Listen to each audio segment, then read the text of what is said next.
Hey guys, hope you're having an awesome day. I'm Rob Foster, this is KC Music Talk. Back here talking with other musicians and teachers and whatnot. And today our guest is a bass player and an educator, Jonathan Lane. How you doing? Great. Yeah. Great to be here. Yeah, thanks for coming, man. I've known about you for at least 20 years because I went to South, with Mary Lou Jones, and you were at E, so I've known about you for a long time, but we haven't never really talked that much, until like a tiny bit recently. But tell everybody kind of a 1 minute pitch or whatever of who you are and what you do, what you've done, that kind of thing. Okay, yeah, I do remember you either as a student or shortly after graduating from South when I was at East. So since I was a junior or senior in high school, I never wanted to do anything other than be a musician. For a good while, I thought I was going to be an NBA basketball player. At least I pretended that. And then somewhere along the line, mid-senior year in high school, my rock band was better and more fun than my basketball team, and I quit the basketball team and realized that I wasn't going to do that, and music was my thing. I didn't ever really know what I was going to be a musician, whether I was going to be a rock star, a jazz musician, orchestra bass player, teacher. I just knew that I wanted to make a living in music. And years later, I had a conversation with my father and saying that we were both really lucky. He made a living in art, primarily as a commercial artist, and we call those graphic designers now. And I made a living I've made a living in music. So I always was active as a player. I did do jazz. The group I was in was reviewed in Downbeat magazine one time when I was a student at Phoenix. I did play in some rock bands and show bands.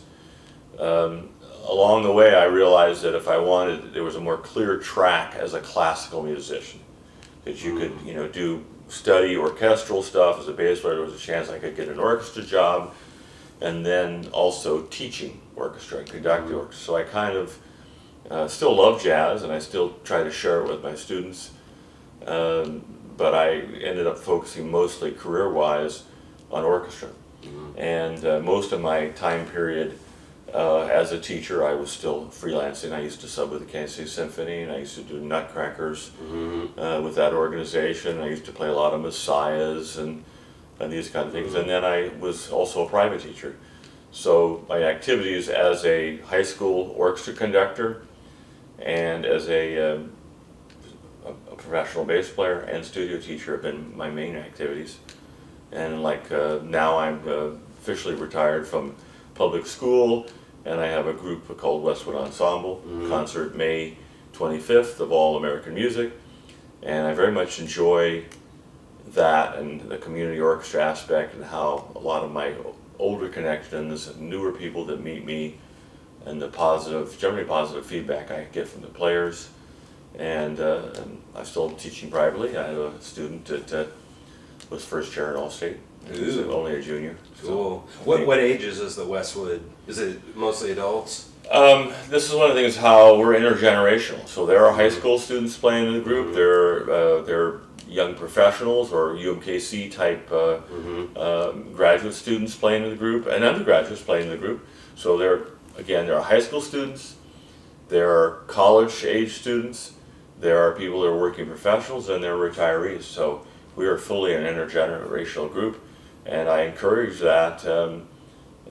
There's an audition process for the strings. The wins are primarily a resume and recommendation, but the quality of the player I get, and I find it very inspiring, the motivation, and I feel like I'm filling a niche that hasn't been being filled. Yeah, there's got to be a huge amount of value in that for the younger kids to play with all those adults, right?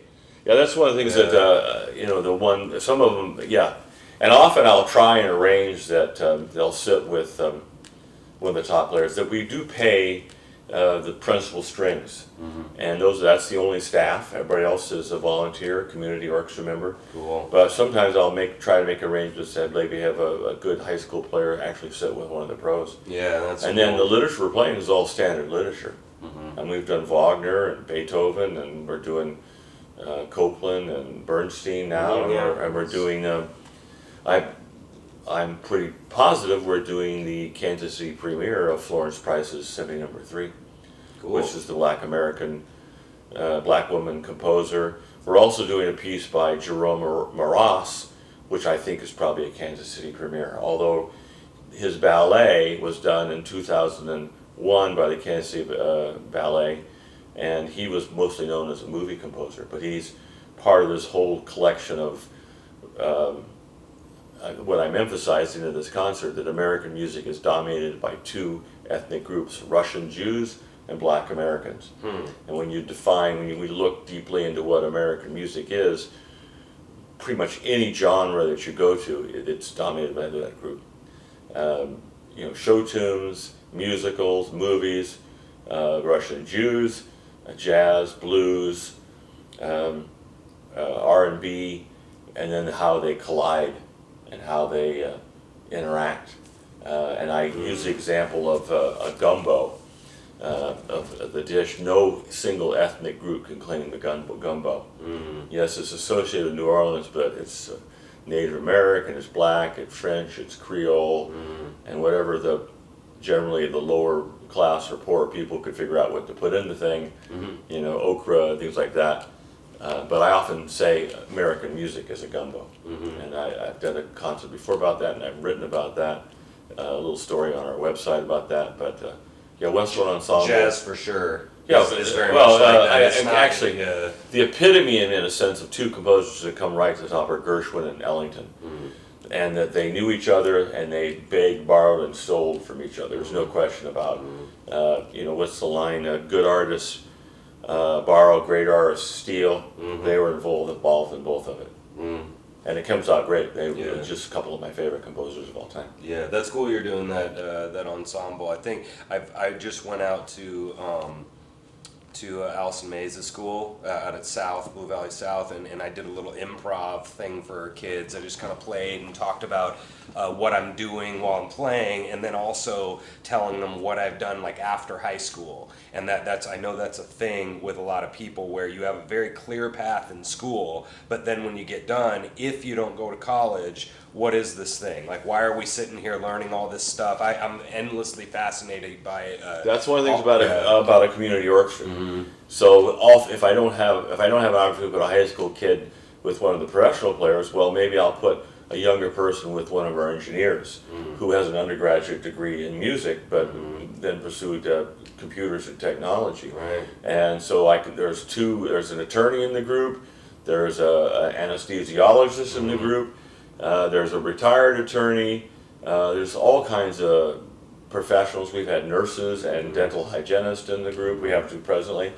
So there's a wide variety of people in there, and it's one of those things to think about. Yeah, you did an undergraduate in music, or you study music in college, but you're not doing it professionally full time. Where's the place for you? And this is the kind of place for that. Yeah, that's really great. And it does. I know there are other community orchestras in town and various other options, but I feel like I have a kind of a, what we can talk about is in teaching too, that I have a secret, I don't necessarily secret, but a special sauce that any artistic director or musician has that. And most any entrepreneur has what I would call a special or a secret sauce. What makes Steve Jobs special? What makes Elon Musk special? What makes often a music director special? What was the special sauce that a Toscanini or a George Schulte had? You knew if you were getting the latest recording from George Schulte what it was about. It was going to be big, romantic, Germanic, Austrian, Hungarian music, that he had a special sauce with it, whether it was Brahms or Bartok. You knew do that, and so I think I did that. I feel like I had that at Shawnee Mission East. There was kind of a thing that East was doing. I had a philosophy, and I think a lot of it is my vision or what music should be for me, and how I just never I'm not casual about music making. I'm very serious about it, and it's you can have seriously fun also. And you know, I think one of the pieces that we're playing is meant to be a tease. Right now, this Morose, the Begin by Morose that we're playing, is meant to be kind of a fun, teasing, sensual dance. And there's some, but it's you still have to play it very seriously. Be serious about it, about the work you do. I always like that about sports too. I didn't really like it when people would screw around playing basketball. It's a pickup game. I'm gonna take it seriously. I want to win. I like that about tennis. Others do. When I get out there, I'm not crazy. I'm not like, but I am out there to win, not just to. Yeah. You know, I never understood. I don't like to really like. I'll go some tennis events and they want to drink and play tennis. I'll drink afterwards. I want to play my best while I'm out there. Yeah. Same thing as a player. I mean, Sure. So a little bit of this, of having you over, is a little bit self-indulgent for me, because I've wanted to talk to you for about 20 years, just going through South, and we, you know, I don't know, it would be really interesting, you don't even have to answer this, but we always thought of you guys as our little bit of a rival, you know, I don't know if you knew that, but, you know, with me, with Mary Lou Jones, you know, we had gotten some, you know, ones many years at state contests. We were sending 5 to 7 kids to state orchestra, you know, and you know we had a pretty good program, but we were kind of looking at you guys and a little bit envious, and I'd just be kind of curious about this. We heard one time that you guys had 25 in district orchestra. Is that true? Does that sound? that's about right. Yeah. So that was just blowing our mind. We were just like, holy crap, you know. And we knew that, you know, that I know you guys were. I mean, you had a lot of kids in like that youth symphony with Glenn Block too, and things like that, right? For a while, Yeah. and then actually they tended to bail on that. Interesting. And towards the end of my career, I had very few that were playing in youth symphony. Interesting. Yeah. Well, I was aware of the rivalry. I guess I felt like it was more coming from you guys than to me, because I didn't think of it that way. I agree. Now, I can again kind of like that notion of a special sauce. Mary Lou Jones had a thing she was doing at South, and I would kind of see it. And I could see that she'd been a veteran teacher long enough that she had a way she was doing things. And I would make some comparisons. I remember, I don't know if you were in the group, but one time at district, or what was then called state, and we played in Shawnee Mission East, I specifically remember the Elgar Serenade for strings. Yeah. And I was thinking about playing that the following year. And I had in my mind, we will play it better than that. That I have a better viola section, and that I have a deeper viola section, and we'll do more with that. Yeah. And I actually, you know, thought so.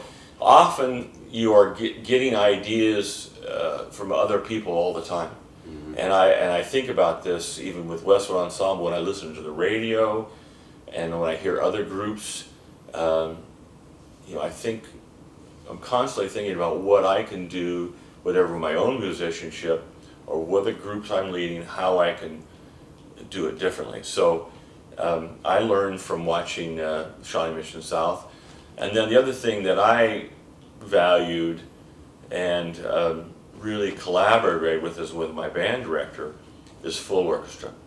So I did realize there were a few years when maybe it'd be like 50 or 55 people in those days in the district orchestra, and we would have half the orchestra. Yeah. And I knew that this was the thing. I turned that into a carrot, and the other one is how I would motivate kids to take lessons.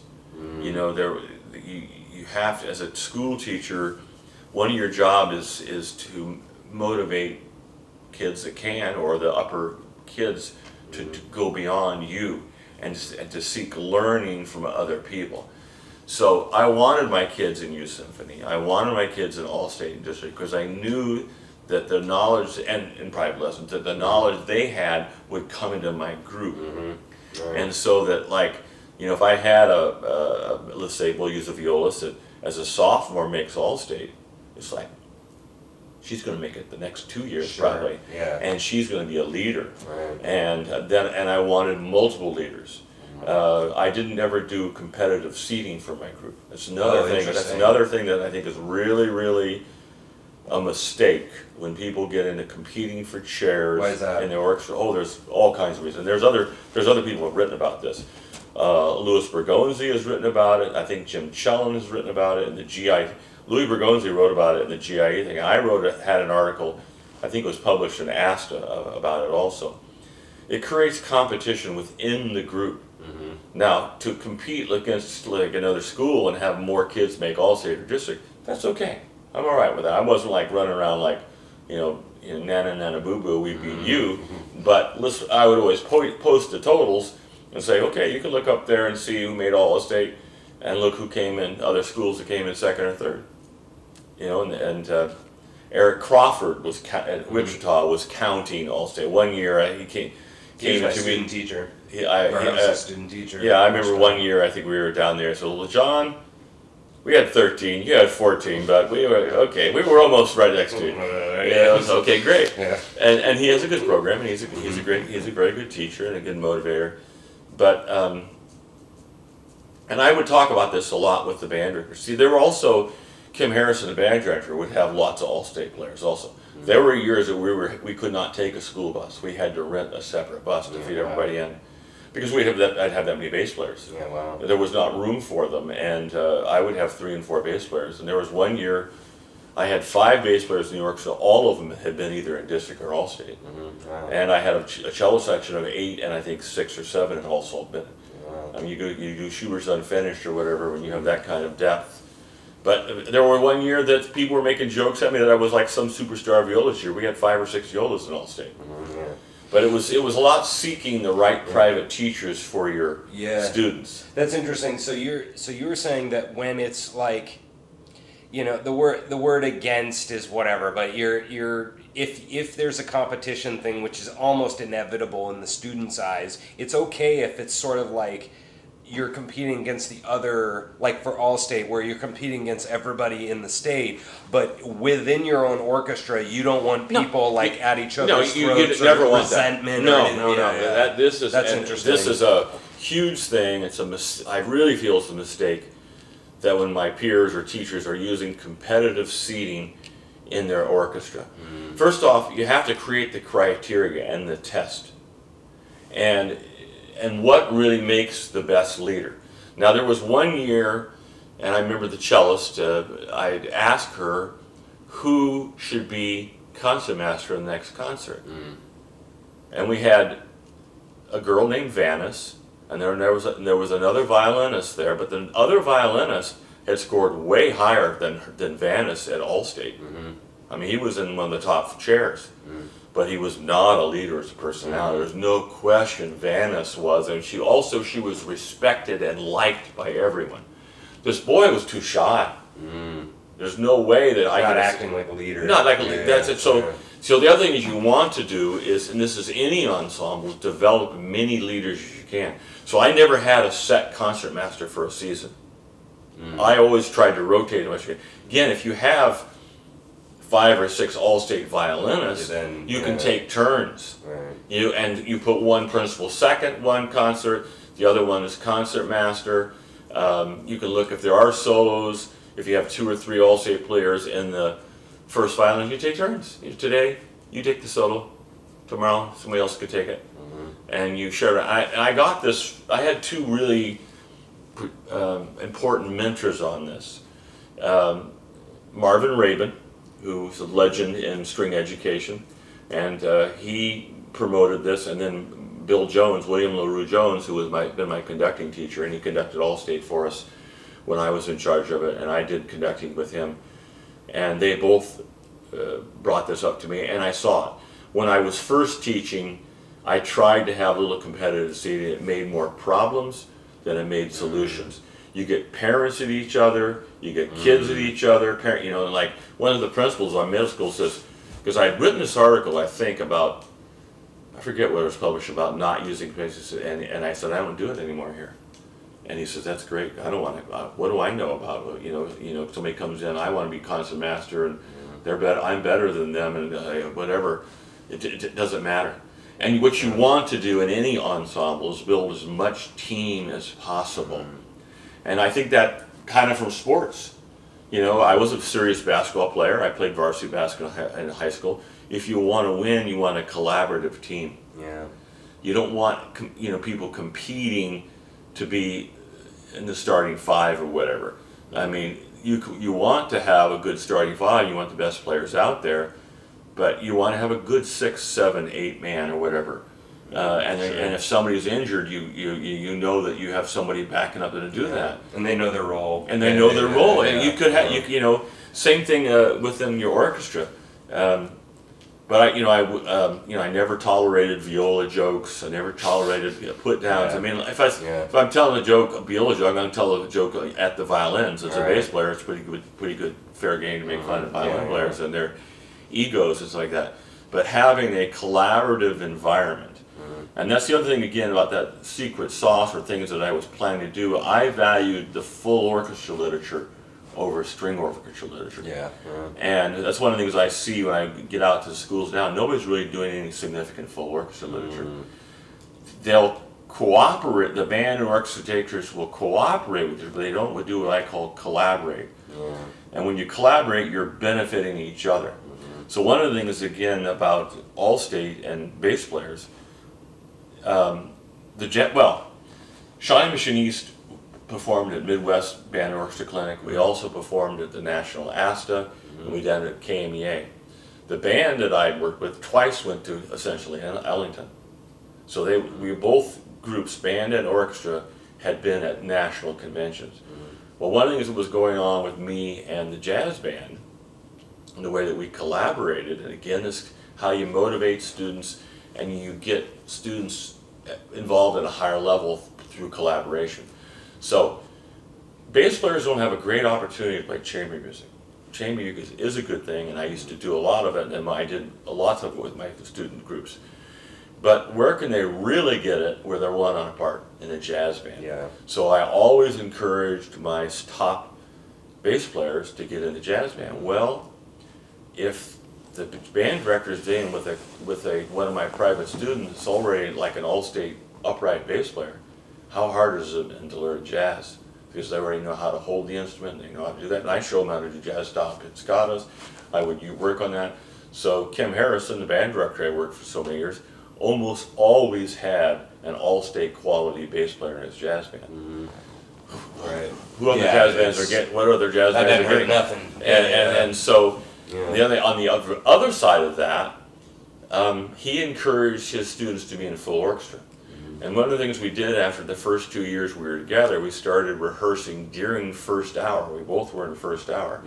So his kids could come over to my classroom without having to do it before school or after school. We tried it before school, but the string players didn't show up. We didn't have full orchestra established like this was like a cool thing to do. But we had first hour too, and I think everybody loved it. We all the people we didn't want to do math when we show up at school. You know, having that orchestra first hour of the day. It's actually really loved it's one of the things that counselors later on told me was a good thing. Yeah. And what happens in a high school environment, if you look at the top academic school kids in programs and electives, it generally goes orchestra and band are top. Choir's third. So if you put orchestra and band the first hour, that just sets then them up sets them all up for the rest of the day. Yeah. So like one of the social studies teachers who taught honors American history said her first hour American history class was a whole different mentality. Didn't have any band or orchestra kids in it. So if she's going to talk about American history and maybe Duke Ellington or Louis Armstrong, the kids that know about it are somewhere else.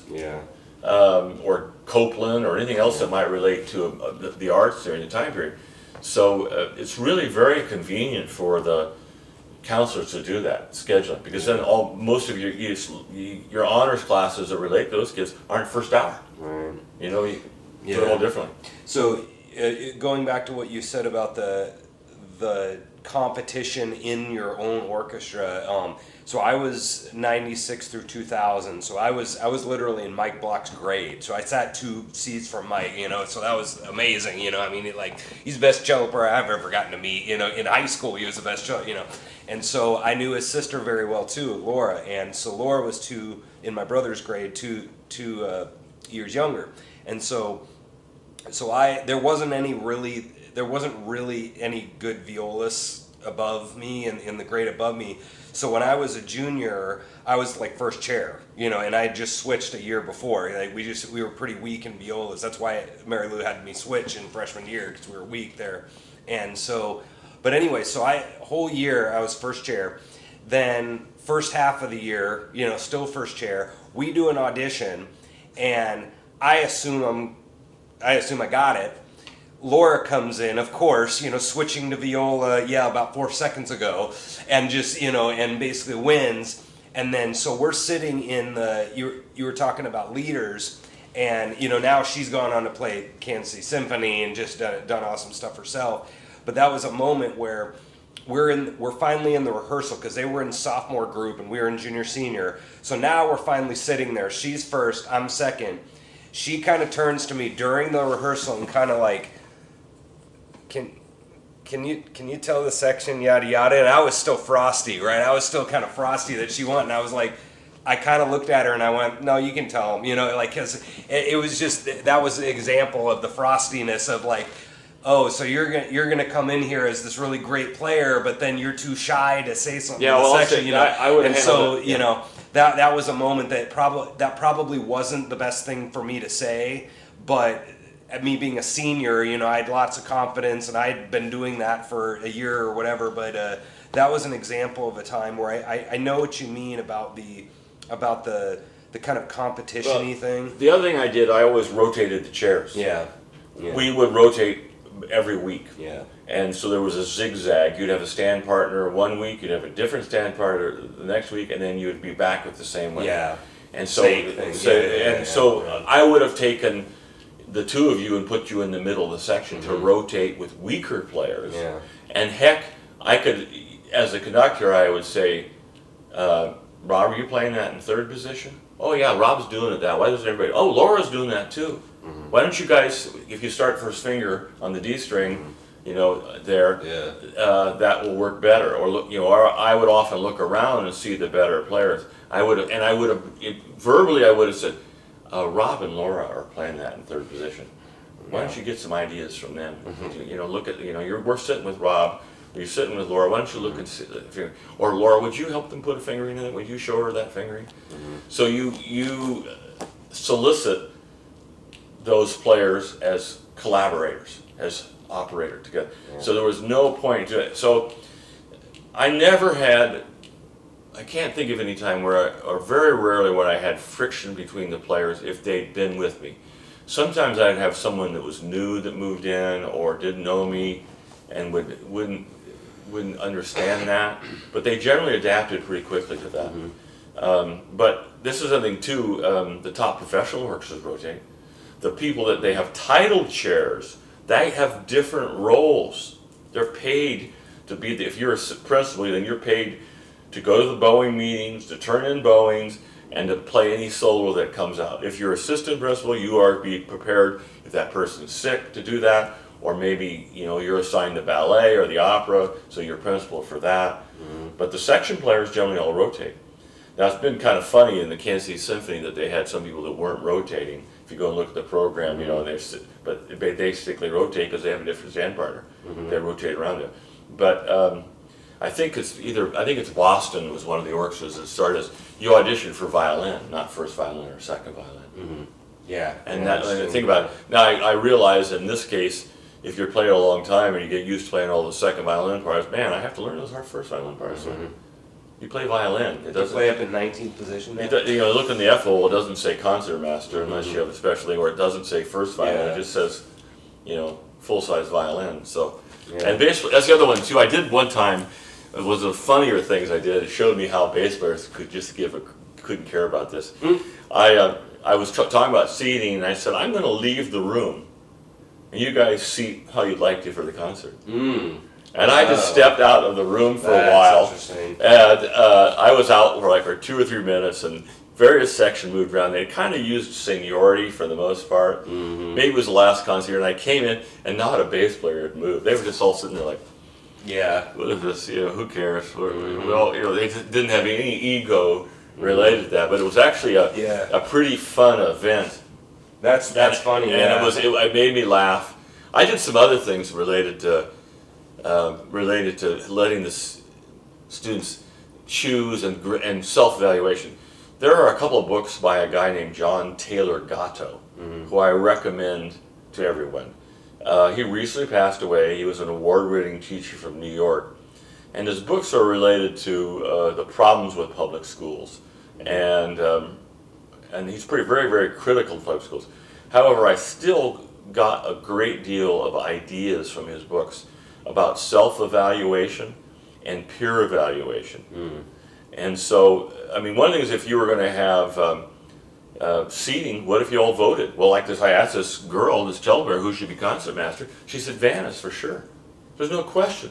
And she knew all the players, and there were 3 or 4 other qualified All-State, but Vanis had the leadership personality and had that care for the whole group. And sometimes you have players that they just are so introverted, or their view of their playing is just only this. And if a leader has a more peripheral vision, they take account for the whole section and the whole orchestra.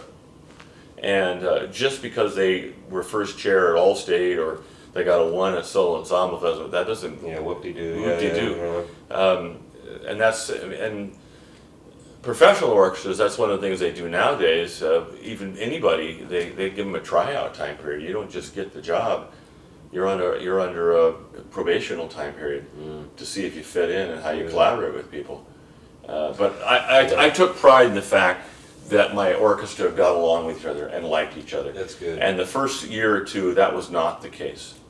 There was a lot of friction and backbiting, and they just didn't seem to like each other. It took me about the 3rd or 4th year, when my middle school kids started hitting into the high school, that it really started to change. But I changed too, and we mentioned before. I tried to be an authoritarian type teacher, and I changed to a much more libertarian type teacher. George Orwell has a statement where I think he says everyone is either authoritarian or libertarian. And he's not necessarily talking politically. And I actually think people are on a continuum or a curve there. And it did not work for me to try to make a bunch of rules to people do that this is an elective, you're here by choice. If you don't like the way I do things, take another class. And I found that it was just way better to make everything as collaborative as possible. And there was one of the times that the administration said we had to have written tests for orchestra. Every class had to turn in a written test. And so I decided to give them an assignment of describe to me the rules of this ensemble and orchestra. That's a great assignment. It was a great assignment, and I said I need at least a paragraph. And they were staring around. They're like, what are the rules of this group? And I got things like turn page, inside players turn the page. That's a good one. Get the stand out at first thing. I don't think we maybe put away chairs. Put the stands away. Don't punch your stand partner. It was all like that's help each other. But it was like it was just funny because I actually had a question and I just watched the room and just looking around like, what are the rules? They had to really think about it because there was a routine. And again, as an elective, and I felt like I had a hammer. Kids generally walked right in, got their instrument out, set up their chairs. They would immediately start playing or talking to their friends and their thing. There was no like I had to get them going. I'd step up to the podium or the area and let's start doing it. Let's go. Yeah. So this is another thing that I wanted to talk to somebody like you for a long time about, because I'm fascinated by this, where we got the impression that now that I'm older and I see some other teaching styles, it's pretty clear talking to some other teachers that they're not even if they wanted to, they're not even really interested in solo and ensemble. They're not interested in all state. They're kind of on a whole nother wavelength. And when I've been watching some of the podcasts that I've been watching, these certain guys have been talking about this like deep down in philosophy of this whole idea of hierarchy and equalness. and they're talking about this idea of some people have a very hierarchical way of looking at the world. You were talking about the whole idea of I want to win, right, with the sports. Well, there's some other people in society that are not interested in winning. Like they don't care who's better, who's worse. You know, they don't look at things like that. And then there's some people like me who I'm a very hierarchical kind of person. And when you're talking about these, and these guys were talking about it very philosophically, where if you're doing chairs, that's hierarchy. Like if you're doing Allstate, that's hierarchy. You know, I mean, you're setting up this dynamic of better and worse. And so we got the impression, at least when I was there, 96 to 2000, that with you guys, that's really interesting to hear that you didn't like the idea of your own students competing, because now I think back and I think of us, at South, caring about our ones, right, for large ensemble, caring about if you get a one at state, regionals or whatever. To me, that's hierarchy. That's in the realm of philosophy of there. You aren't playing whatever. You're playing the notes right. As soon as you say that word right, that's in the realm of hierarchy. You are really getting on something really significant. Yeah. And I think about this as an artist. One of the things teachers, and you probably know Curtis Mulvan, and he's a good friend of mine. Sure. And we had on the show.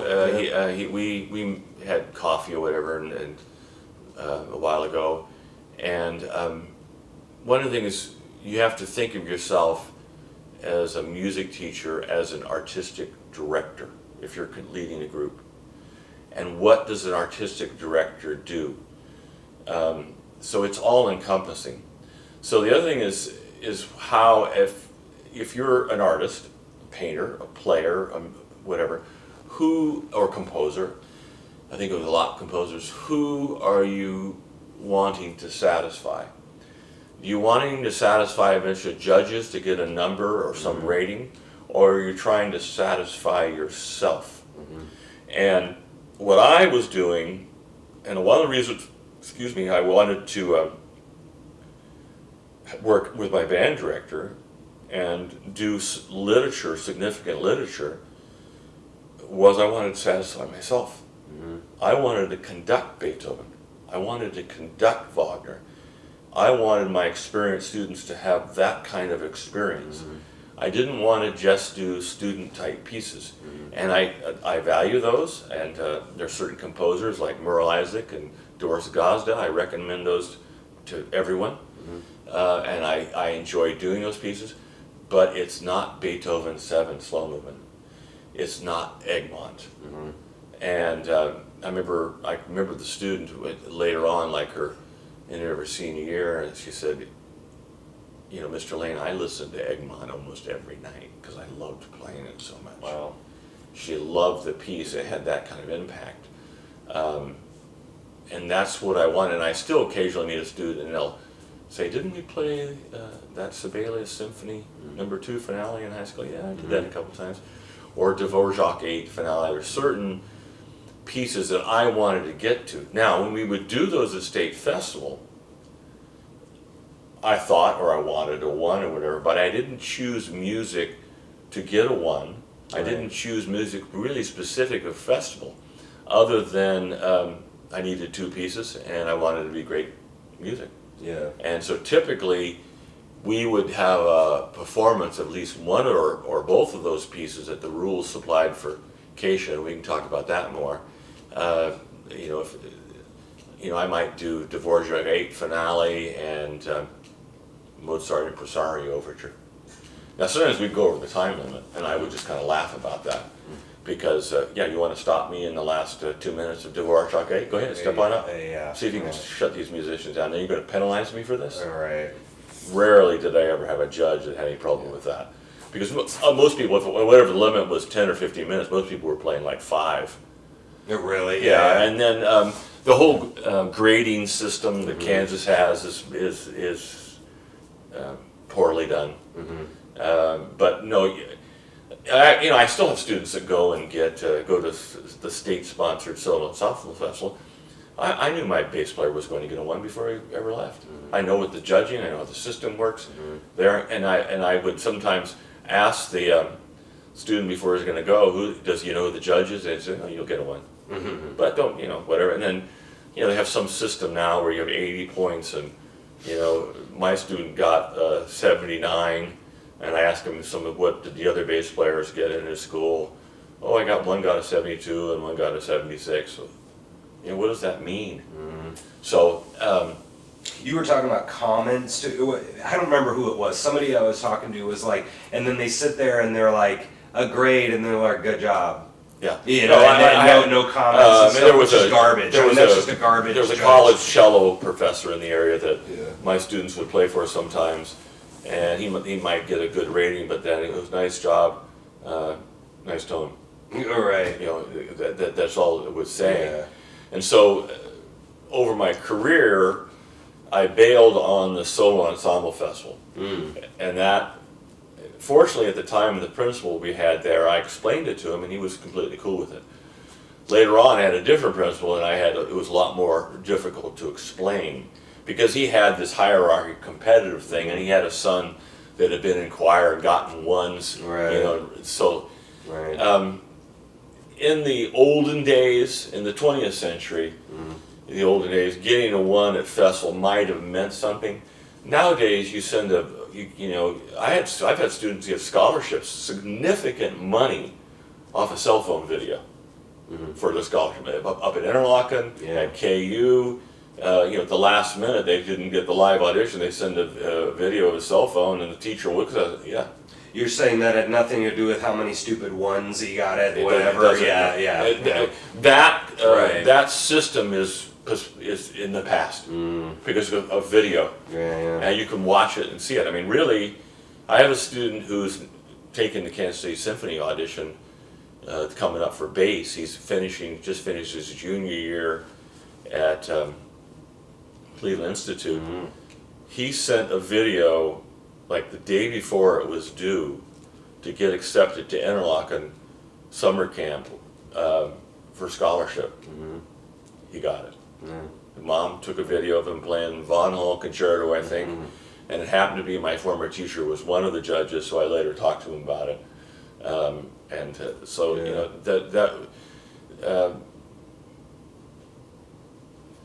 So I bailed. There's two thoughts. I bailed on the Solo Ensemble Festival for a number of reasons. The state-sponsored Acacia Festival, because one, it didn't allow all my students to participate.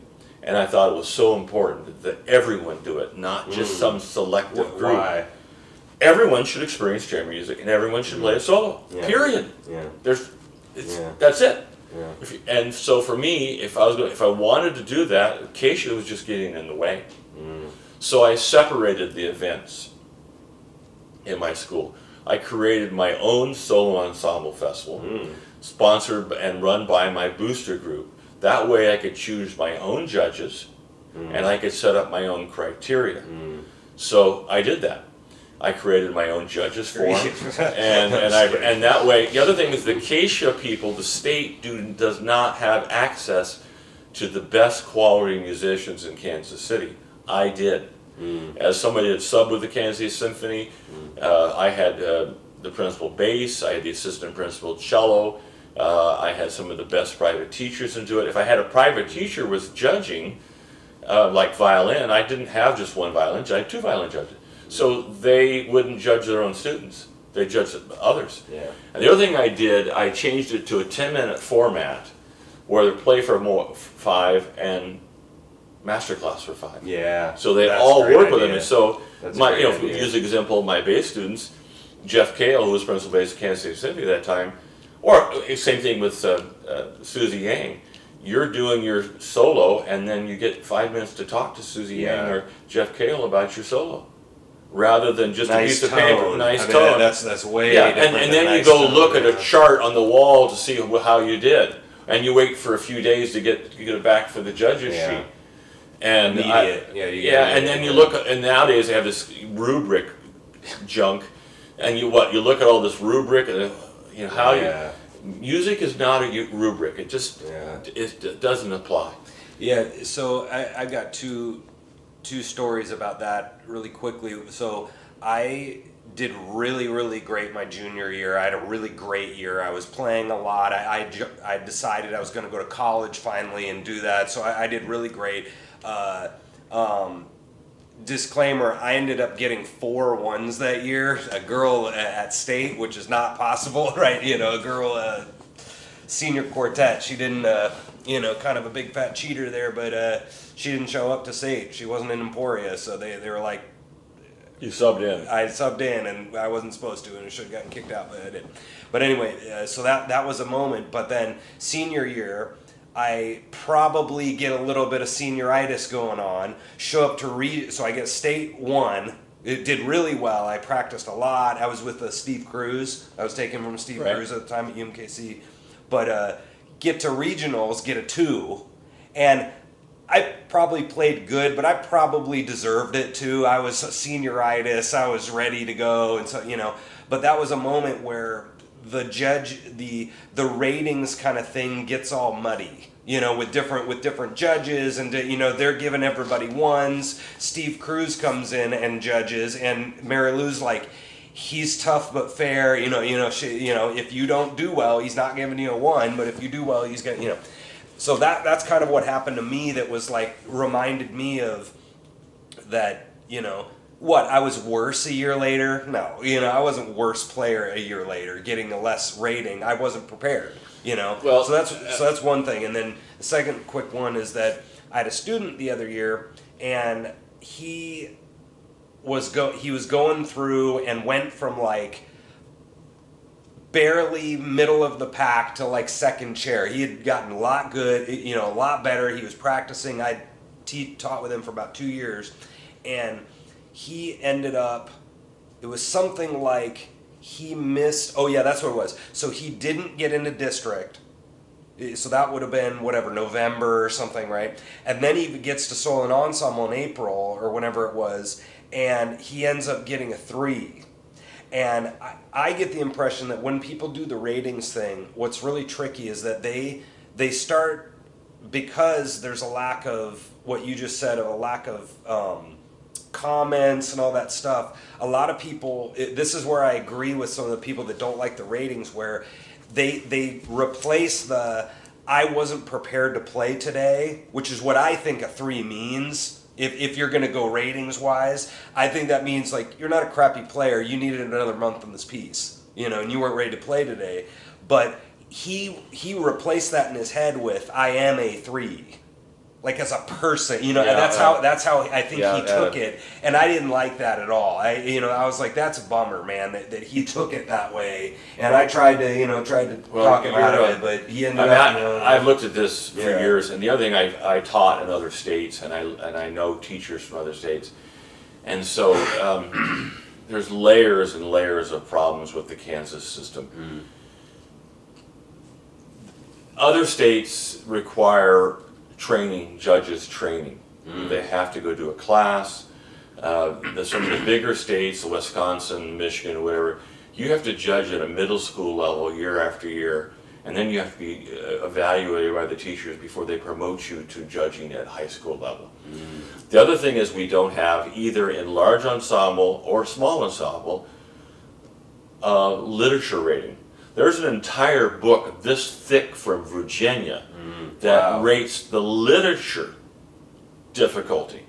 That's, from an old state. So let's use the violin literature.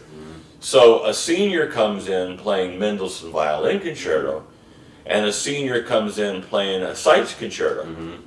They can both get 1s. Yeah. That's 2 totally different worlds. Right, Yeah, it is. And so what needs to be listed there is the literature rating. So if you're playing Mendelssohn, you get a 1 in a like an A category of difficulty. So that's there, and that way, and you see the literature. This is the choice of literature. And maybe you limit the choice. If you're going to get a 1, it's standard literature violin. You can't walk in playing some unknown piece, even though it's difficult. There's a lot, and for violin it'd be a long list. You could have solo Bach. You can have, but where's the Vivaldi concerto set in there? It's certainly, if it's the seasons, I mean, Somebody comes in and plays a movement of the season, they play it really great. Does that rate as much as Mendelssohn? Well, you have to get really nitty-gritty with that. Right. But you have to do that. So one of the problems you have, this is one of the main problems in Kansas, is CASHA is not a teacher organization. It's a state-appointed organization. It's a bureaucratic organization. So now, one of the things that people don't know in Kansas, or some people know in Kansas, KMEA is a teacher-run organization. There is a democratic process that can exist in there, but there isn't in CASHA. And so who's ever in charge just makes the decisions what they want to. And so there's no real due process to go through. And I went through both of those.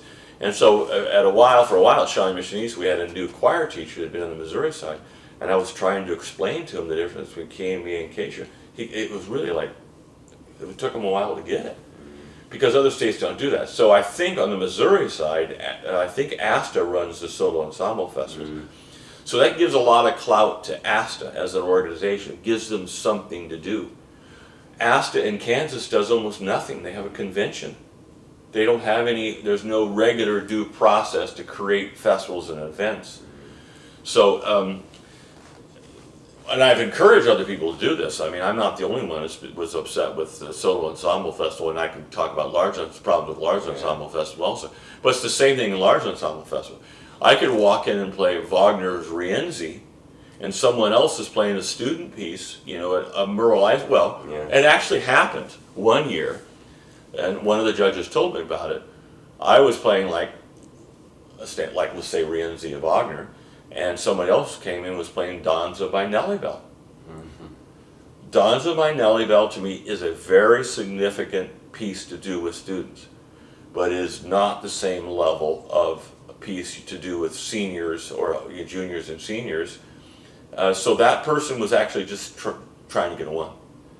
And you have a lot of teachers that are just picking their music to get a 1 because that's what the administration will understand. Sure. You got a 1. Oh, you're good. You got a 1. It's just a number. There's a conflict of interest right there. And so there's a book out there right now by Leonard Slatkin I recently read where he talks about some of this, about the competition in the arts and being a music director and these things. So it's made me think about this. But, I still send kids to solo ensemble because there's really no other really significant show or game in town. There's not a competitive event. So I created my own solo festival, and then I would invite my middle school students to play if they wanted to. And I occasionally had students from other schools that wanted to do it, but so I wouldn't let them do it because it was sponsored by our own group. The other thing I want to talk about is how I created my own quartet festivals. I believe so much in small ensembles that putting it on the same day as solo ensemble festival, it's just too much to do for a school teacher to manage. It's massive to try to manage all that. And then large ensemble festival is not very far off. So I would just do them in different times of the year, completely. Get them apart from each other. And what I did with quartets... Why is every freaking thing in April? Well, you know what I mean? That's just so dumb. Because a government, bureaucratic organization do it. People that don't do it are making the rules. Yeah. KMEA, and I was involved in KMEA. I was a district chair for the All-State Orchestra. I was also president of the local orchestra directors, our district. So we did votes. I was, as president one time, I was voted down completely for the idea that I had. It took them 10 years, and they finally did my system. But that's how slow that's one of the problems about the democratic process. It's often slow and laborious in that way. However, in general, at least in this lower level, the good ideas they'll come back. And they'll lose it. But so what I did, and I used to have fun with this. Sometimes I would teach here's a good example. You could do Eine Kleine, knock music, and you could teach the whole group a little bit all 4 movements, and then have quartets assigned, and you choose the movement you want to do within the quartet. And so what I ended up doing with how do you assign the quartets? I would often take a section, let's say the violas, and I would go from some of the weaker players and let you choose out of the whole thing. Like you would do a pickup game of basketball, you know, hey, we're going to play. Right. I want you, I want that. Yeah. And it was fascinating in that often some lesser viola would pick his friends for the quartet, while there's a fantastically superstar all-state violinist just sitting there. You didn't pick her because you're not friends with her or whatever. And so some of the kids would get it. Yeah. This is how this works. You pick the very best players. And sometimes let's say an average viola player, pick all the best players. Yeah. I want Danny on cello, and so I turned it, and it was like a special day. Pick your quartet, and then they were all student led.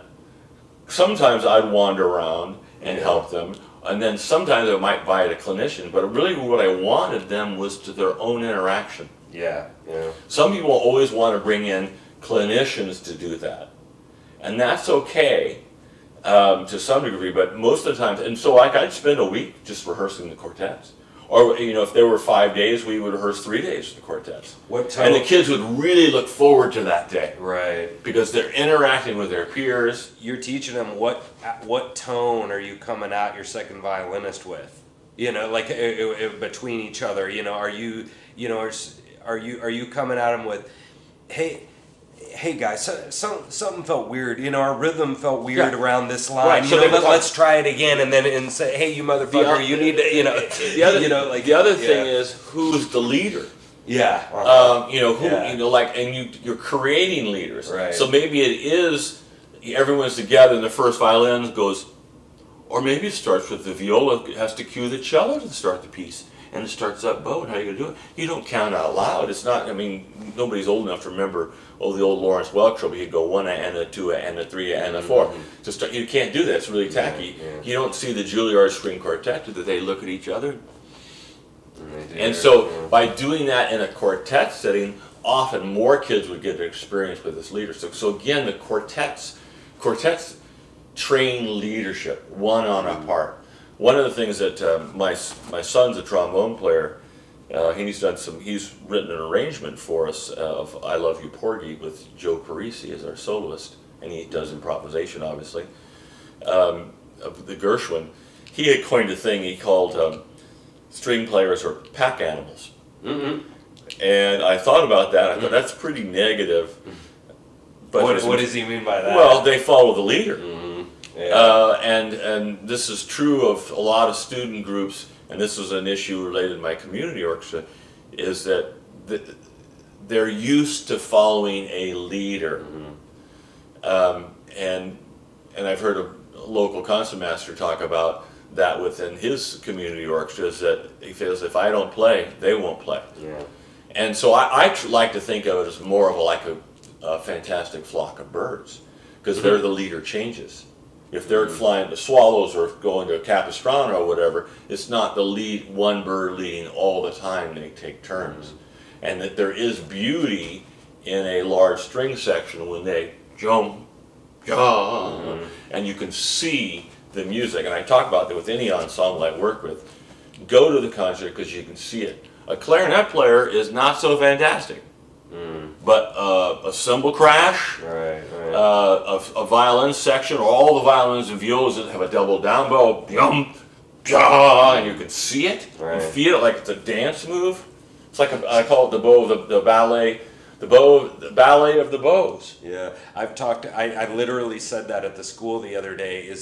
And I said, people don't like when I say this, but in classical, it's kind of like your thing you just said. I'm like, well, what us guys, what are we wearing to the concert? Well, yeah, tux. You know, where is the because I'm thinking of it compared to us being in bands, like rock bands. And I was like, well, where is the oh yeah, well, it's over there. What time? Well, the teacher decided. What are we playing? The teacher decided. Where are you sitting is already, and what do you play on this? Oh, well, C sharp chord. No, like every single thing is like decided for you in classical. And I'm like, okay, and I showed them. Now let's go over to some improv, and if you have to be really dickish about it and go in this person over here in the orchestra and then this jazz improver, who's more of a leader and who's more of a follower.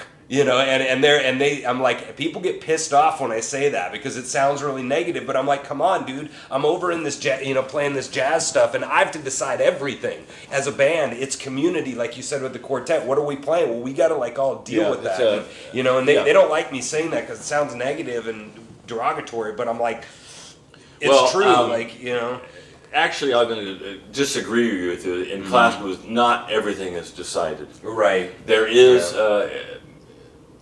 there's a framework, and there's in another book that I was reading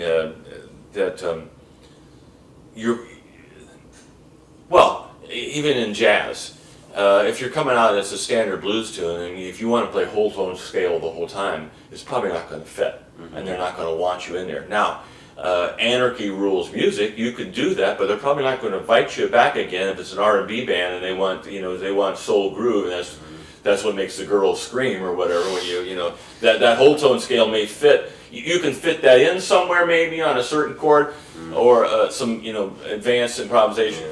But there still is a framework that you work within. So I was a part of a master class. I heard this line. So it was a former concert master of the Philadelphia Orchestra. He says, in classical music, orchestra playing, 96, 98% of it's on the page.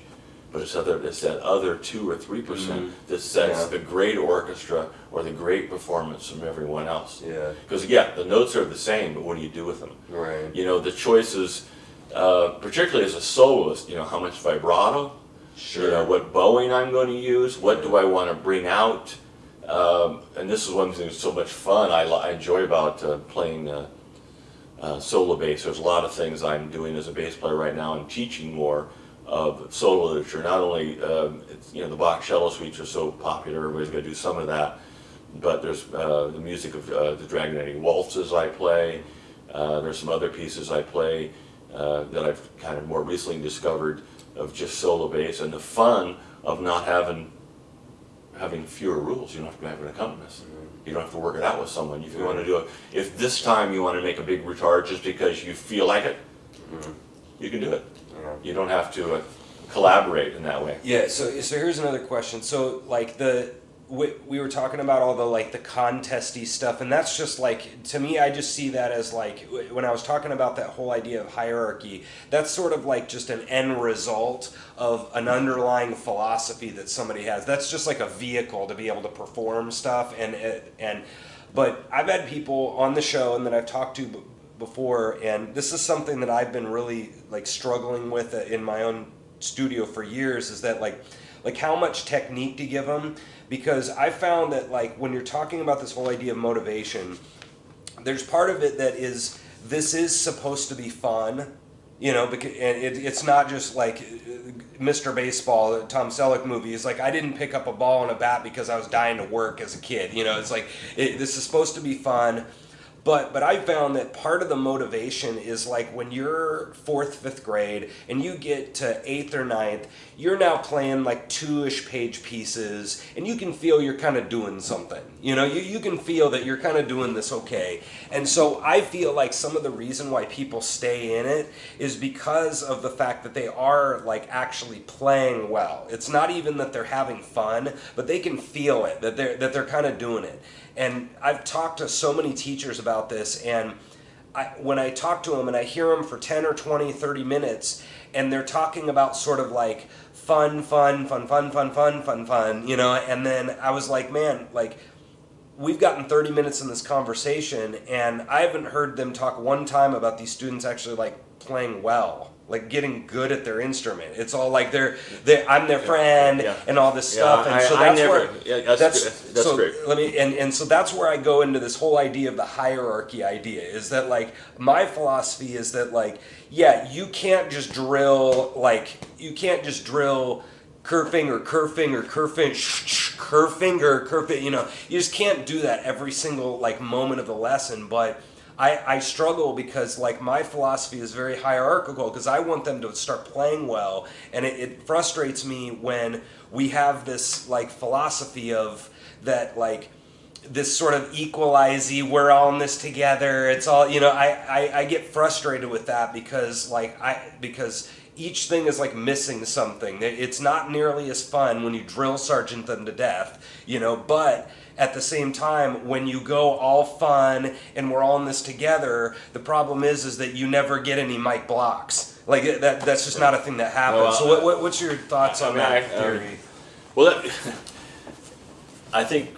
Because I'm talking about the striving. I think generally my former students or students would say that I am fun, but there's high expectations. And one of the things I like, you're using the notion of curved fingers.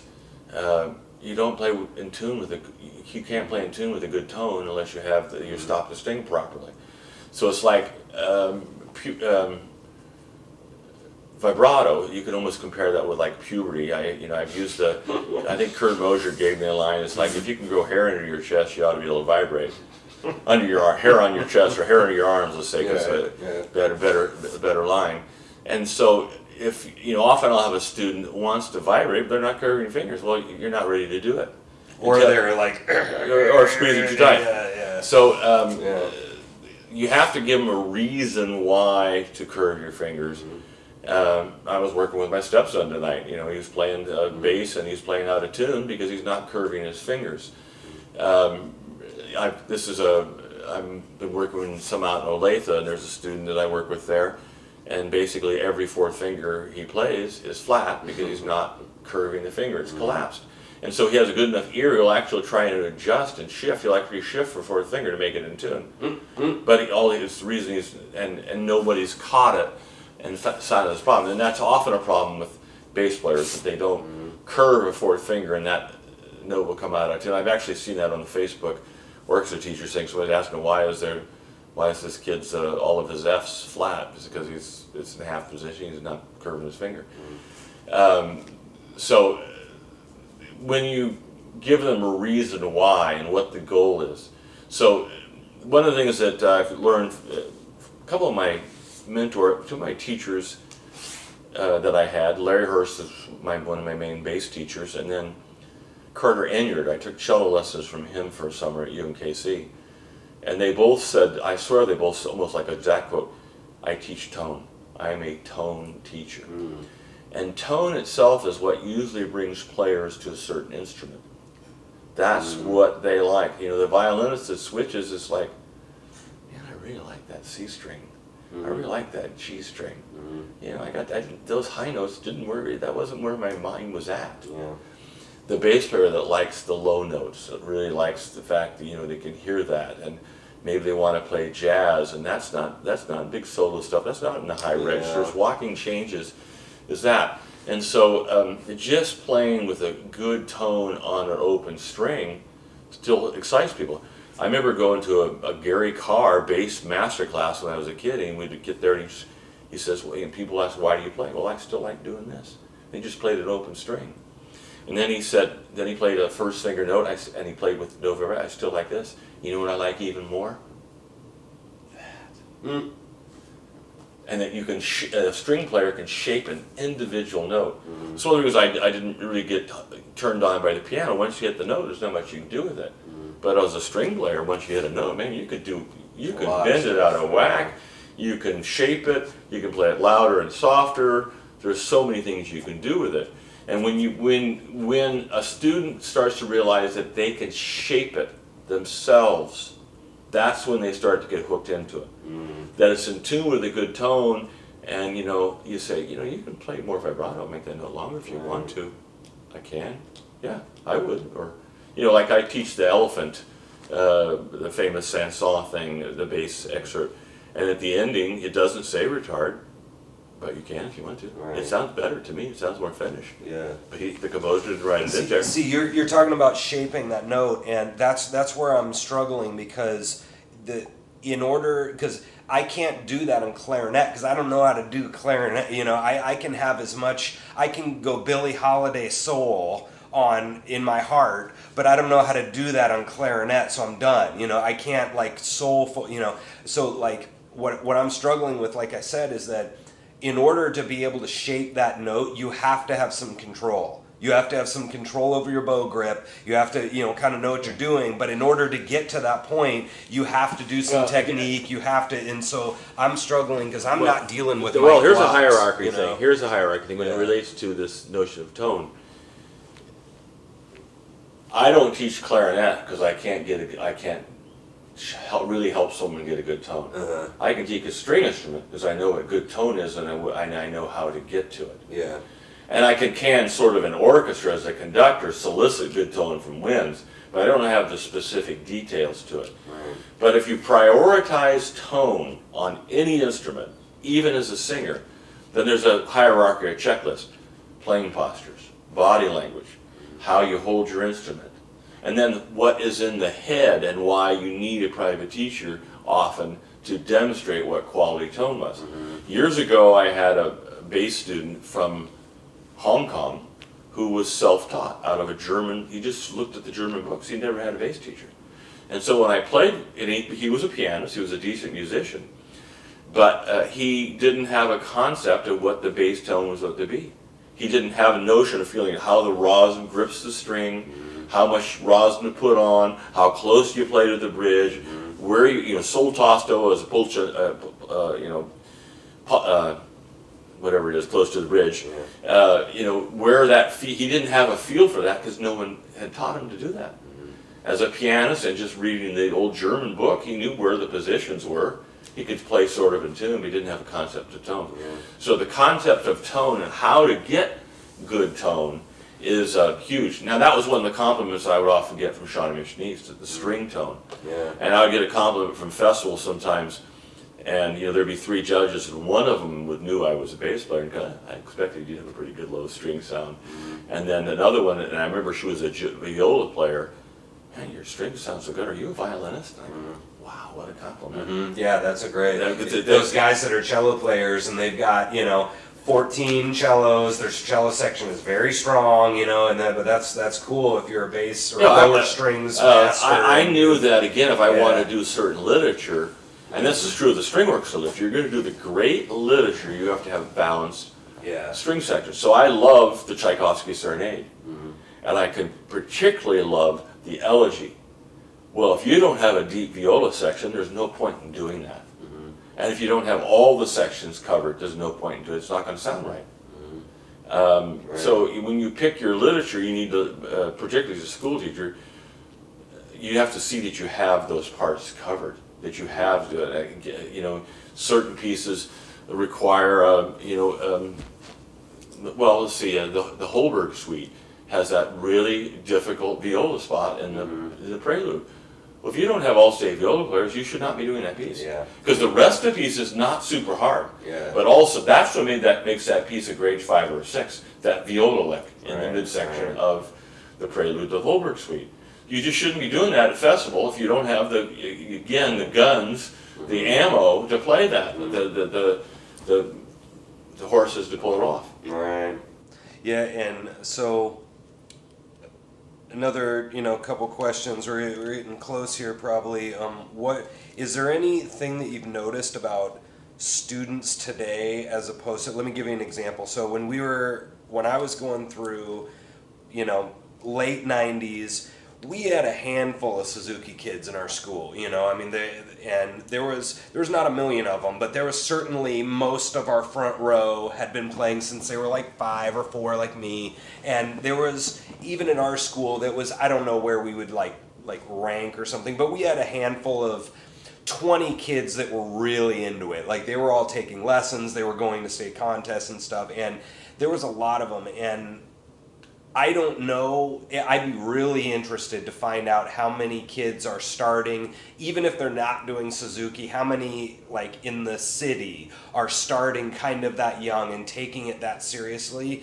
and how many orchestra teachers are doing kind of a more, we're going to go for this isn't just only about fun, we're going to, we're going to really like care and try and give a crap and stuff. And like, I've just noticed that recently, that I think a lot of teachers had, there was more like interest back then, and maybe that's wrong or right, but have you noticed anything like with the students themselves like maybe, for example, earlier on in your career and then now? Well, when I first started teaching, there was an element of Suzuki, and it was really old school in the sense they weren't teaching them to read.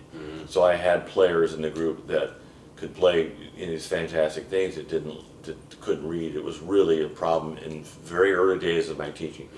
What happened there is the Suzuki teachers started bailing on that only from memory, and reading became an earlier introduction. Otherwise, they were going to struggle in the American system. And so one of the things you're alluding to a little bit, and that comes back to this notion that every teacher or artist has your own secret sauce. I teach the John Lane method. You teach the Rob Foster method. I don't teach a school of thought. I beg and borrow for what fits. And this was the way my bass teacher taught. The person I had at Michigan, Larry Hurst, and my other bass teachers were too. So there is there's the whole George Vance Roboth thing that's in the world of bass that has a lot of influence. I don't know if you've interviewed any. That's Johnny Hamill, the people that does that locally. And then, I mean, there's the German thing of Samandel. In the world of strings, there was Suzuki. I'm blitzed on some of the other names of philosophies that were school of thought, and I kind of like the good artists borrow and great artists. I steal and borrow from all these. So I use the George Vance book sometimes.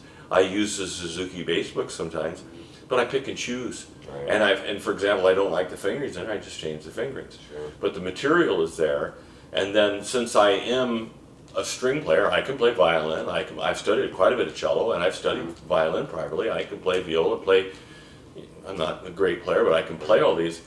And I've studied Sevcek, and I've studied Kreutzer and things like that. I've done Lee etudes on the cello, I've done them on the bass. So the notion of how etudes and this pedagogy fits in this. So what I think of is like where you are, is what's the next step as a player? What's the next piece you should be playing? Right. And it's one thing is when the students, when you give them good music that is a challenging and new learning all the time, that's a huge motivator.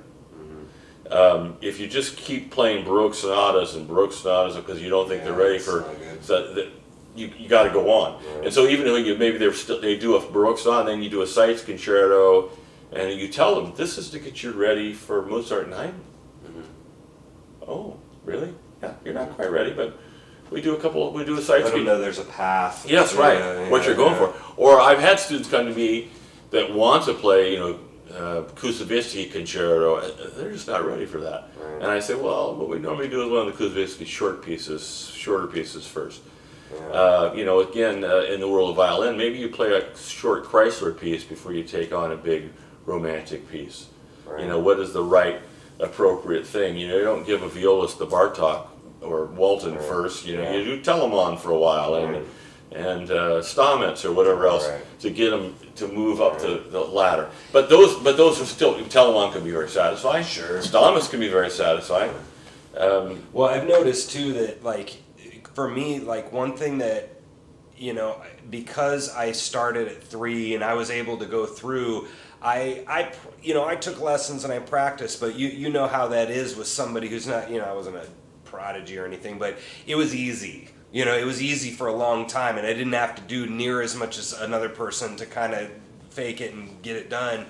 But one thing that I can definitely say that I've done is I've listened to a crap load of music. That's all I did in college. That's all I did in high school. And so I've noticed that some of my students, part of this is when I go ask a middle schooler anything, and they're way too cool for this question right now. They're not going to give me a good answer. Yeah, ask them what they're listening to. And then I ask them what they're listening to, and they're like, and so I'm like, what are you listening to? I mean, I could name you 40. Pink Floyd, I love Allman Brothers, I love Stone Temple Pilots, I love it, and they're like, and I'm like... You're hitting on something that is really an issue with this present generation. Yeah. That I taught at Pittsburgh State last semester, cello and bass, last fall. I remember asking one of the cellists, who do you listen to? And don't say Yo-Yo Ma. This is a female cellist, and she's stumped. she doesn't have anything to answer. Yeah. So one of the problems that I see is they know orchestra music from video games. They will know some orchestral sounds and sound bites from various things, Yeah. and there is cool music on video games, yeah. and there is cool, but they can't name it. They don't listen to it on their own. Right. And my stepson listens to quite a bit of stuff, Yeah. and I've got him into Charles Mingus, and he's listening to this and various things, and he does know that he knows some of these things from orchestral music from video games, because it's, again, you can steal that. No public domain. With public domain, you can put your Beethoven lick on there for your video game, whatever. There's no, and then you can hire, and people write music for it. But it is one of the things that concerns me. Now, I'm a fan of YouTube and learning from YouTube. There's a Kansas City Symphony bass player here in town I play tennis with sometimes, and I mentioned about who is my favorite bass player on YouTube right now. I have two that I really like that are not Americans and not that well known. But I asked him, and he said, no, I haven't even heard of her. Or I haven't listened to her yet. There's a Korean woman named Mickey Yoon that does Bass God or something like that. But she just plays fantastic. And it's so personal. And she plays the standard bass literature so well, and she expands. She plays modern things, and she does the Schubert Arpeggione.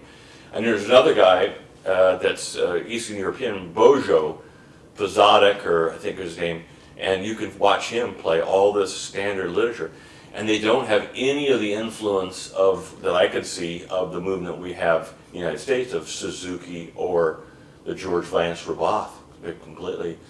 They may have the influence of Edgar Meyer is tremendous, and he is like Louis Armstrong of the bass, or Charles Mingus, in the sense that he's great players revolutionize the pedagogy and the way we play. They don't deal with it; they just create on their own and figure out on their own. So that it's like I got into YouTube early and like, wow, you can find these things and all these links to other things and players. But I encourage my own private students, listen to Bojo, listen to Mickey Yoon, listen to Ray Brown, listen to Charles Mingus, look and see what they do.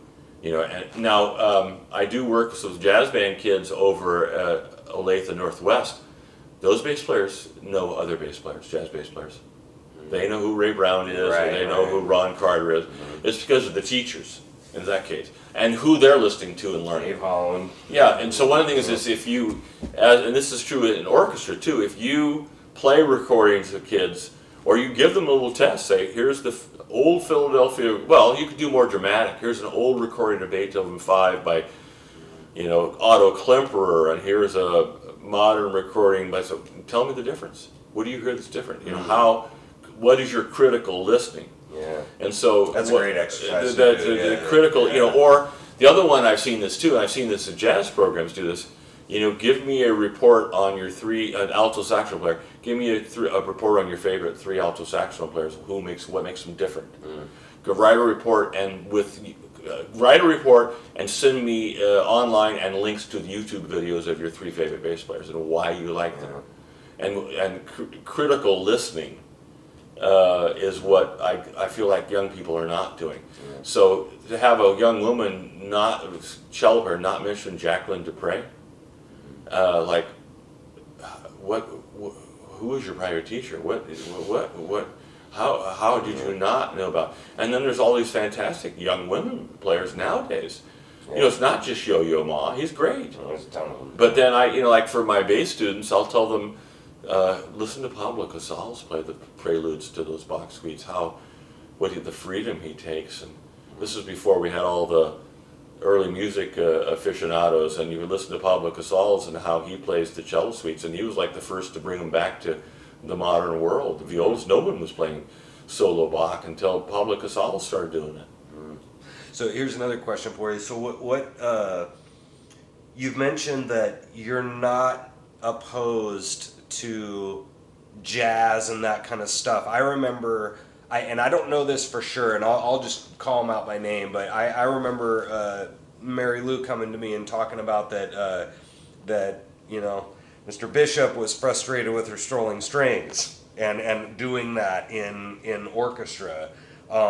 What's your thought? Because I'm still going back to you, because you're talking about when you're into like even talking about Mendelssohn Violin Concerto, they're already doing it, right? They've been playing for the students been playing for years, right? You've kind of like they're somewhat interested. You can't do Mendelssohn in one day of practicing. Well, you know right. what I mean? It takes You have to play years years so, to prepare for that, yeah. And so like where I'm at is that it would be great to have a student that's even in that ballpark. What I'm dealing with is kids that don't even have a band they like. You know what I mean? Like I'm away at the starting end with a lot of my students where I'm taking them through and they're struggling with Vivaldi A minor, and they like it and stuff. But I think the argument that all of those I call them the motivation-y teachers that are trying to just kind of get the students to like it. I think their argument is why they would go for things like the strolling strings is because that their argument is that I've got to get them to motivate, and then once I have them motivate, then I got them. Or say, I think that they would say something to that argument. For me, that's backward. That's the backwards mentality. It's like, why do Asians want to play classical music? Do Latin Americans come here and join orchestra to play Latin American music, or do they want to play great music? Why do we have this canon, this great orchestra music, or great jazz? One of the things that I find is really great in the last 20 years or so is how, for example, Count Basie and Duke Ellington have come back, almost like they were forgotten. And there is music that is forgotten, but what happened, Wynton Marsalis started essentially Ellington, and then other people jumped on the bandwagon, and there's these Basie festivals, and now there's the Charles Mingus festivals, where bands they're studying this, and these kids are listening to this stuff. So, one thing is, again, I never did strolling strings, and I saw it as a lose-lose. And there was nothing in that I wanted to do. Why was it lose? It just, you're watering down the product, and there's no point in doing it. You want to bring them to the product. Now, I have done jazz and rock pieces. I mean, I've done Purple Haze with high school groups. I did a thing where we took, and it's my own arrangement of the Bach A minor organ concerto for strings. I actually adapted to arrange it for another arranger, and we put drum set behind it. I walked out and played Frank Zappa, Willie the Pimp. We didn't announce the name of the song or the words, but I did that, and I played electric violin. I've encouraged my kids to do jazz. I have an arrangement of Day Tripper that Curtis borrowed from me, and I like that. I would typically do Night Train. And I would fix the bowings for there's a version out there that if you want to get a hold of, you can get a hold of from Curtis. I think he's got my part now. But I would often I'd have one violin. I remember I had a violinist, you want to play an opening blues lick to start this piece? She goes, yeah, I can do that. I said, well, there's the key, go for it. She would play this opening blues lick, and then we'd go into Night Train.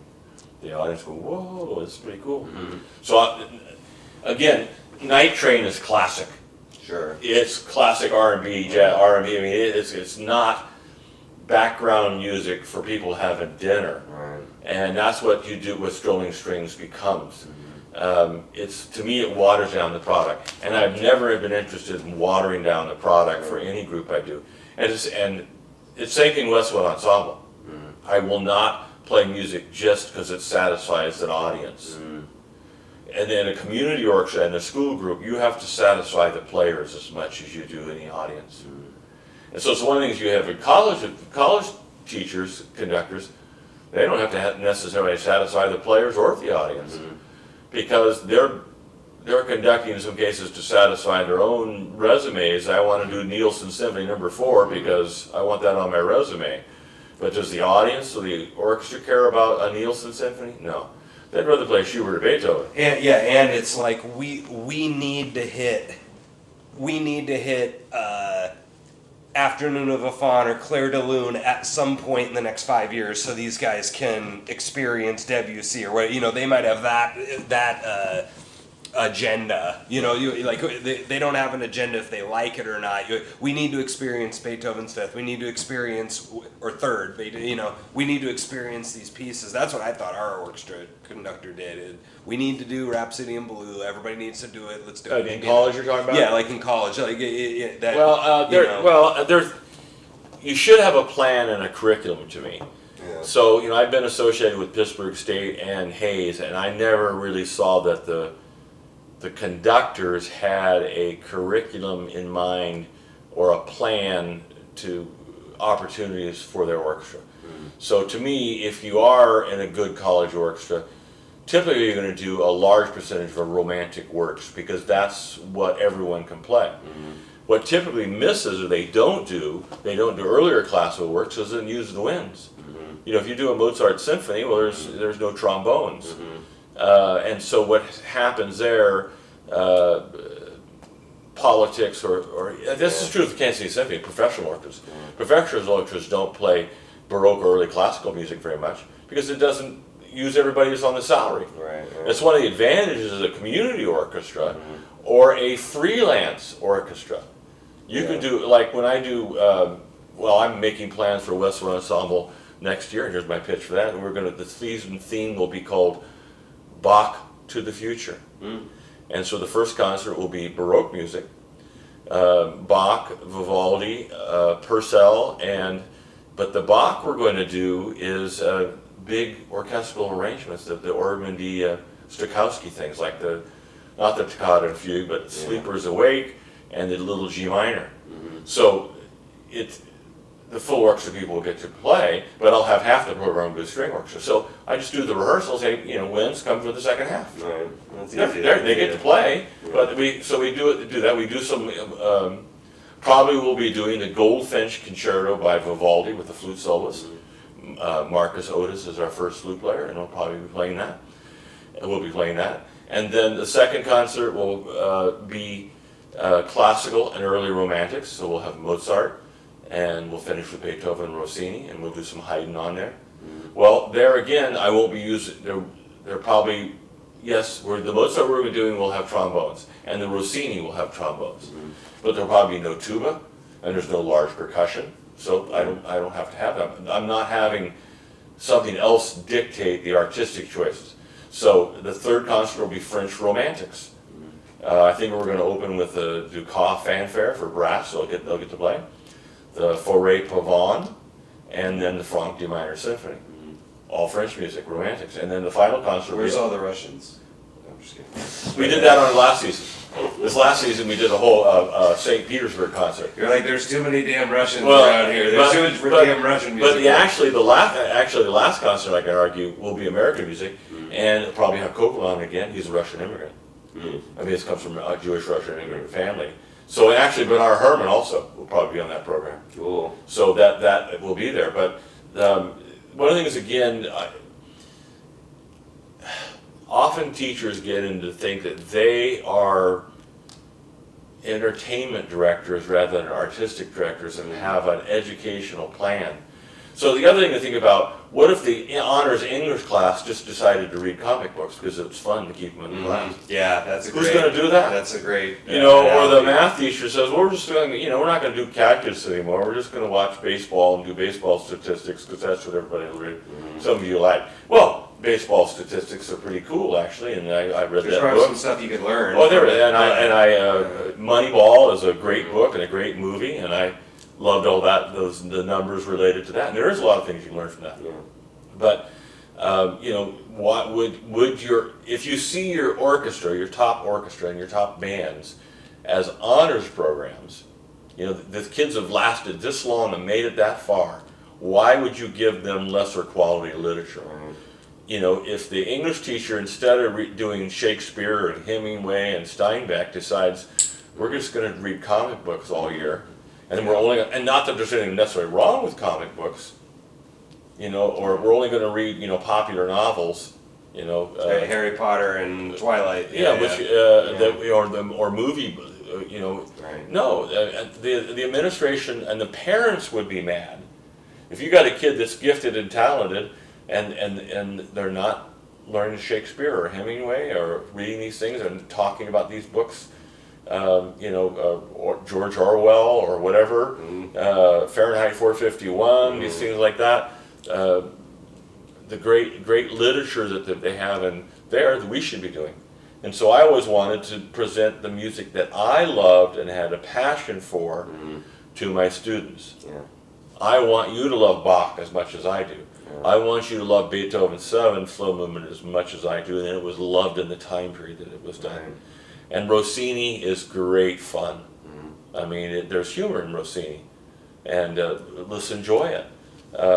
But then Wagner, to get to the point where I actually did the Meistersingers and Rienzi, I never thought I'd get to that. Yeah. But we did. My dad asked me one time, I don't remember when this was, but he's like, why do you think you'd be a good teacher? And I was like, well, it's because I can explain things really good and I can break it down. He's like, no, that's not it. He's like, when you talk about music, you like lose your mind. You know, he's like, oh man, dude, did you hear how hard this is? And I'm like, no. And he's like, that's why you're a good teacher, because you're excited. No. And you everybody can see it in your face. If they're blind, they can see it in your face. And that's maybe what you're talking about, is that like that'll come off to them, and you want them to be as excited about this as you feel, and that goes a long way.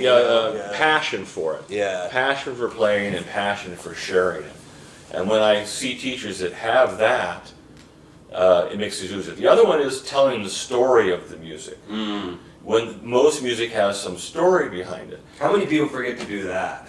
Well, it's easy to do. Yeah. It's easy to do. And when my admin was Westwood Ensemble, I tell the story to the players because it affects the way I conduct it as best I can, and I tell it to the audience. So, the story behind Florence Price is like how she was forgotten as a composer. It's just, she was a black woman, but we have other composers. I mean, Schubert, nobody knew his music until 20 or 30 years after he was dead. Mahler and Strauss were contemporaries. Strauss was a huge promoter of himself. He lived a long, long time. Mahler was not the huge promoter. He didn't live a long, long time. He didn't have champions. But Mahler was Viennese, but he was Jewish, so the Nazis outlawed his music. So they had some specific things. The Nazis tried to make Richard Strauss the Nazi composer, and they gave him some title. But he was such a he conducted all his own music later in his life. He never conducted other people's music. Mahler conducted Strauss, but Strauss did not really conduct much Mahler. So, but knowing about all of that is when you know the story behind it, sometimes I get the story wrong because it's salacious. So I used to say, what do Brahms and Joplin have in common? What? Well, they had something in common. Claire Schumann. Well, they were both whorehouse pianists. Well, it's clear. There's a rumor that Brahms was, but it comes down to the fact he probably was not. But Scott Joplin definitely was a whorehouse pianist. That's why he was over there in Joplin, Missouri. Give those fresh from the PG-13 version. He had a night gig as a whorehouse pianist. He also had his publisher was living there also, so he had reasons to be there.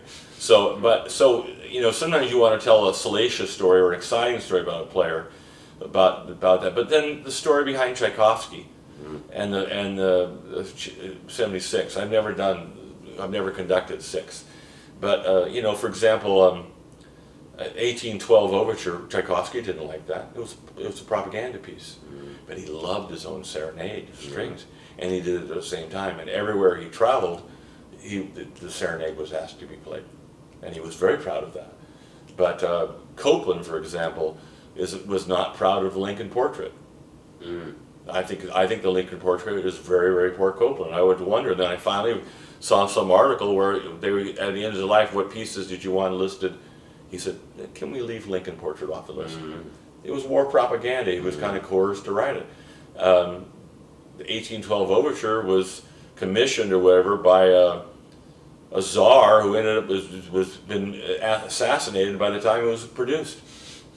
So Yeah, that's fascinating. And so, and then if you know Boris Vanier from KU, he was the one that actually told me when he came to the United States. He was a student in Boston. He couldn't believe he'd never heard the 1812 Overture because it was banned during the whole communist era because it celebrated the czarist. So when you tell the story behind it, well, a Shostakovich festive overture I've done.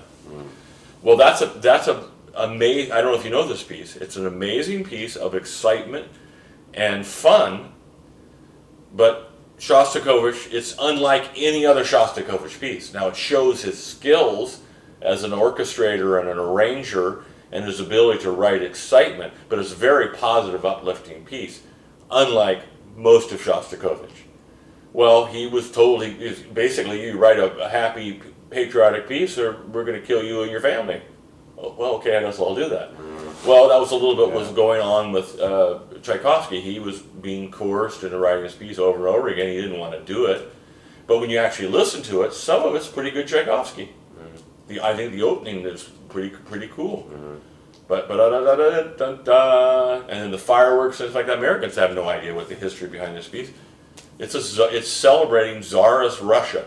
Right. But we do it at our own 4th of July events. How many people actually know this? Yeah. So it's the same in all these pieces. When I teach the Elephant of Saint-Saëns, I love to tell the story of I was taught it behind that. And so it's Saint-Saëns making fun of some other character, and he writes a pompous minuet for a character that all of his friends would have known. It would have fit to call it. It was a nickname. They had someone called the Elephant. So a pompous elephant works. The swan. I don't know who the character was. It was the swan. Swan's gorgeous. But like this, the story behind Beethoven 9.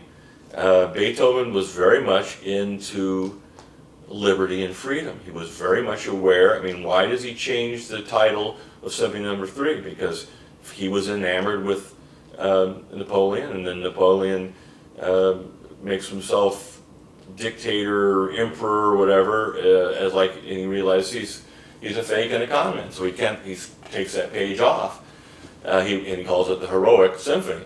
But then again, the Ninth Symphony is really the whole cry for freedom or liberty. And people don't think about it that, freedom. What is he talking about? He's talking about a time in Vienna where the Habsburgs were the real rulers. There was the Viennese, the Catholic Church was very prominent and forceful, and the social conventions, a sense of hierarchies of social mobility. So there's a book I read years ago where Beethoven dies on his deathbed is a book complaining about the emperor. There's a book about the problems of the social structure in Vienna, and the other one about the religious structure. And those were all banned books that he was reading, and they were confiscated at his deathbed by the police. Wow. So, the notion that Beethoven was very aware of the American Revolution and the French Revolution. Very much knew about different. He knew about Purposes. that. Purpose. And there's the Habsburgs, good and bad, were in control and dominated the thing. And the Habsburgs are an important part in music history and a lot of things because they were so dominant, but yet let a lot of things, ethnic movements move. But they dominated Prague and all these cities in the time period we think about, Vienna, Germany, the Habsburgs, various times in Spain, and yet Haydn was funded by one of the Habsburg families. Esterhazy was all part of that, and he was court composer. Yeah. So we've been going about an hour and a half now. So we're probably about ready to wrap up here. But one more time, tell them one more pitch for your Westwood Ensemble, and then. Westwood Ensemble is a community orchestra. It's multi-generational, and we have a concert May 25th at Rockers High School Rose Theater. It's a free concert, and it's all American music, and I think at least 3 of the pieces Now, 4 of the pieces may be Kansas City premieres, never done here before. Although we're doing music from West Side Story, the arranger of this overture of the West Side was named Maurice Perez, who was conductor of the Kansas City Philharmonic way back in the 1970s. And this version is not commonly done. So the Price is a premiere, I believe, and then I think the Morose was never done here. And then my son's arrangement of Gershwin's I Love You Porgy features Joe Parisi. And then in general, I am planning another season, and we have openings particularly for string players. And if you go to our website, which is westwoodensemble.com, you can see about the audition process, or just send me an email. And we make the audition process for strings pretty easy. You send me a 3-octave scale, which is specified on the website, and your choice of a solo piece, and I can usually tell whether you're qualified to join West Wooden Ensemble from that. Wind players are usually by resume and recommendation, and we often have some opening for winds, but this concert we have, it looks like a Mahler orchestra, because we have 4 flutes and piccolo out there. There's English horn, there's bass clarinet. 8 horn players. There's only 4 horns in this one. There's no 8 horns. Yeah. But trombone too. There's 4 trumpets in one of the pieces we're playing. Big, yeah. So it is a big orchestra, and it's a jazzy kind of a concert. That's cool. It's also kind of teenage influenced in the sense an outdoor orchestra by Copeland was, and here's again the story behind the piece, was written for what we popularly call the Fame School in New York, that they had the TV show and the movie, but the School for the Arts, and it dates from 1939 to 1940, so we're talking the Depression going into World War II, and this piece Copeland wrote a piece for a high school orchestra. And you got to think back at the time period, those teenagers may have been refugees or escapees from Stalin and Nazi. Yeah, wow. And the Depression, and they know they are working with one of the greatest composers, American composers. So he wrote a piece, very uplifting, kind of march-like overture for high school kids. And then West Side Stories is again, it's kind of confusing whether it's young, whether it's high school age or young adults, and it's kind of a mixture. But they do the dance scene is in a high school in the movie. So again, it's a teenage, youthful thing. So I encourage people to go to the concert. On Facebook, we have a fundraiser going. We've reached half our goal of over $1,000. We had $2,000 that we're seeking, because American music's very expensive to put on. Rental, between the price and the Morose, it's almost $1,000 to rent for one concert. So copyright of American music. You want to promote American music, and then I want to fund my soloist, I want to fund my arranger. So this concert is way more expensive than doing something you can get if it's all public domain music. Yeah. Well, good luck with that, man. That seems really cool, like a cool group, and go check that out. I'll probably put that in the description, the website for you guys. But thanks for coming on, man. That was really fun. I enjoyed it. Stuff to say. You hit on a lot of subjects that I am passionate about. Yeah. You had a lot of good stuff to say, man. Yeah. We'll be back next time with more interviews of talking to musicians and teachers about stuff. So we'll see you guys later.